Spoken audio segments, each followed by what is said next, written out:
Tens of thousands of Palestinians have been forced to flee areas of Gaza's Khan Yunis after the Israeli authorities ordered them to evacuate overnight. In Khan Yunis, the evacuation covered districts in the center of the conflict zone, making it one of the largest evacuation orders in the 310-day-old conflict.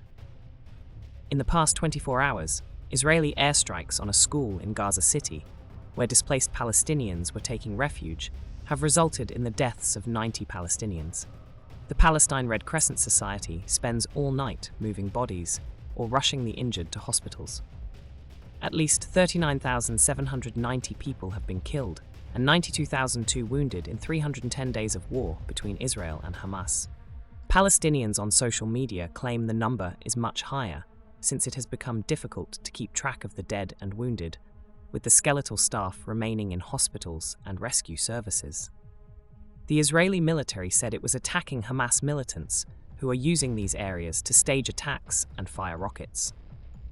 Announcements sent to residents' phones and posted on X said they should evacuate immediately for their own safety to the newly created humanitarian zone. But according to Palestinian and UN officials, there are no safe areas in the enclave. On the other hand, President Joe Biden expressed optimism that a ceasefire between Israel and Hamas could still be achieved before the end of his presidential term, which is just over 5 months away. In an interview with CBS News, Biden affirmed that the plan I proposed, endorsed by the G7 and the UN Security Council, is still viable. And I'm working literally every single day, and my whole team, to see to it that it doesn't escalate into a regional war. But it easily can. The United States Defense Secretary Lloyd Austin has deployed a guided missile submarine to the Middle East and expedited the arrival of a carrier strike group.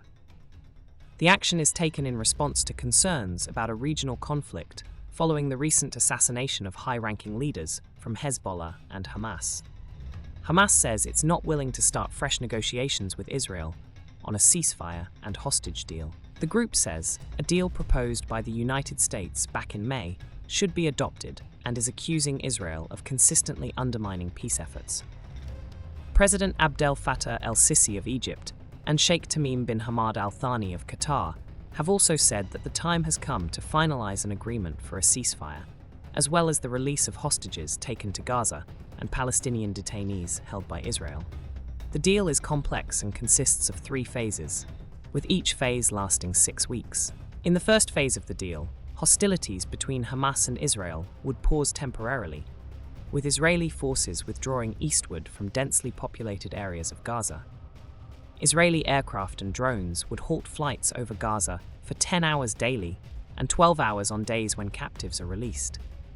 Hamas would release 33 captives, including women, the elderly, the sick, and non-soldiers under 19, while Israel would free Palestinians in exchange. Israel will release 30 Palestinian prisoners for each civilian and 50 for every captive female soldier.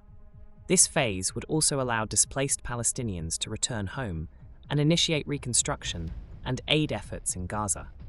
In the second phase of the deal, all military operations would cease permanently from both sides, and Israel would fully withdraw from Gaza. In another prisoner swap, the remaining Israeli men and soldiers would be exchanged for Palestinian prisoners. In the third phase, the remains of captives and prisoners held by both parties would be exchanged. Additionally, this phase would focus on a 3 to 5 year reconstruction effort for Gaza and, crucially, aim to end the Israeli blockade of the area. On the 8th of August, Qatar, Egypt, and the US urged Israel and Hamas to resume ceasefire talks on August 15th in Doha or Cairo to finalize and implement the agreement without delay.